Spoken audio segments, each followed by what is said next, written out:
C'est une page qui vient de se tourner à Angers. Peu avant 9 h ce matin, l'ensemble de la verrière de la place du Ralliement a été détruite par un engin de démolition quelque peu impressionnant. Cet édifice qui abritait les ascenseurs pour accéder au parking avait vu le jour en 1995 lors de la restructuration de la place.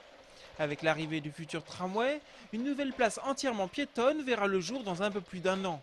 Les matériaux qui constituaient la verrière seront recyclés.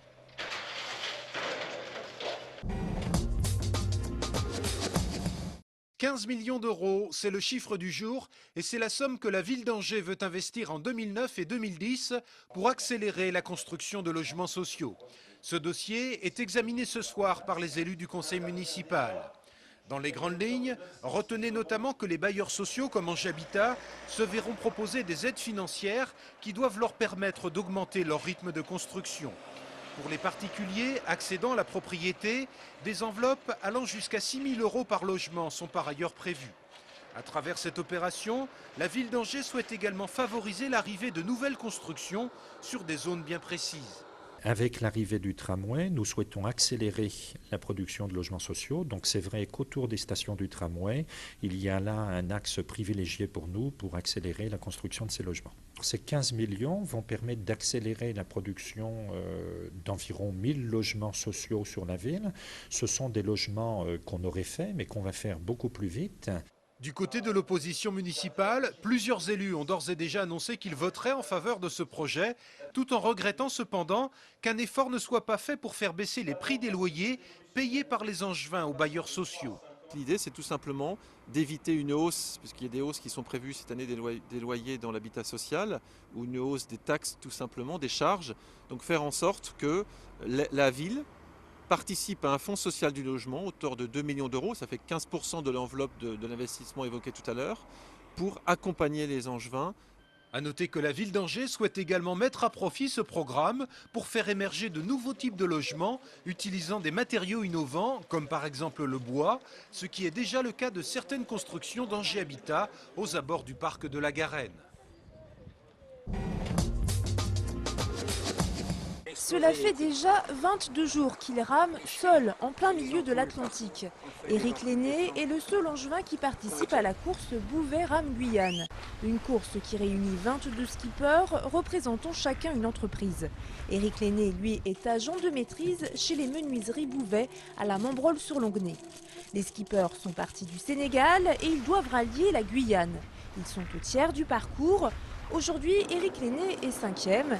La semaine dernière, il était 2e. Une perte de vitesse qui s'explique par les conditions climatiques plutôt mauvaises. On va dire de minuit, 1 heure, à midi, j'avançais pas. J'avançais, je reculais, j'avançais, je reculais. J'ai dit, c'est pas possible. Le skipper rame en moyenne 10 heures par jour, un exercice éprouvant pour le corps. Les douleurs articulaires et les ampoules sont le lot quotidien d'Éric Lenné. Eric, il a donné aujourd'hui. Il va se prendre soin de lui un peu. Un petit coup d'œil sur le pied qu'il va falloir soigner. Je voudrais pas faire...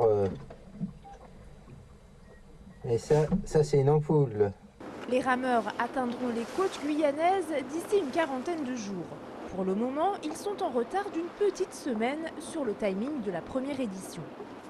Si vous souhaitez suivre l'actualité de la course, vous pouvez consulter le site www.bouvetrameguyane.com. Le thème de ce joli carnaval de cette année, c'est la vie de château. Voilà. Un peu en hommage à l'anniversaire de notre bon roi René. Et le moins que l'on puisse dire, c'est que ce thème a été bien choisi et surtout bien traité par tous les participants du carnaval d'Angers samedi après-midi.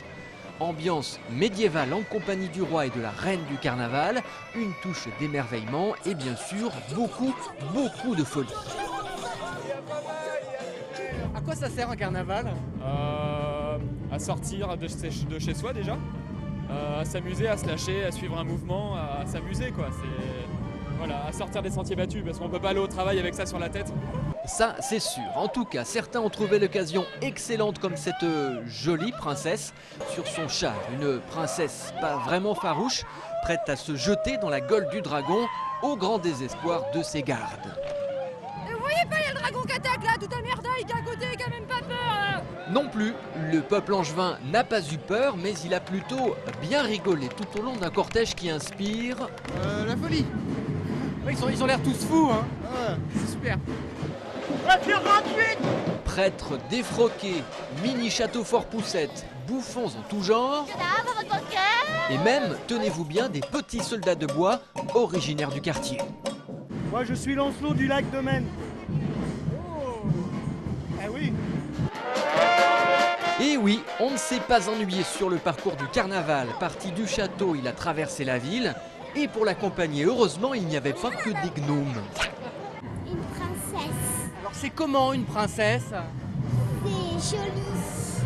Les princesses, elles étaient toutes super belles. Et qui dit princesse dit évidemment preux chevalier.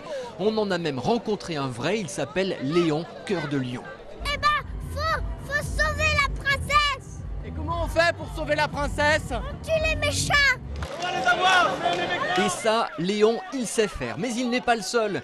Des gens que vous côtoyez d'ordinaire au bureau sont dans la vraie vie des chevaliers.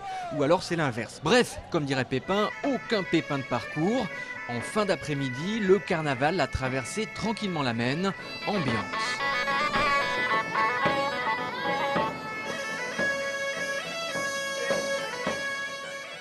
Pour finir, juste en face du vrai château d'Angers, désormais recouvert pour travaux, le carnaval s'est rendu jusqu'à un autre château plus moderne, celui-ci, le Quai, d'où il a pu saluer une autre princesse. La princesse Marie-Louise est sur le château d'Angers et nous observe.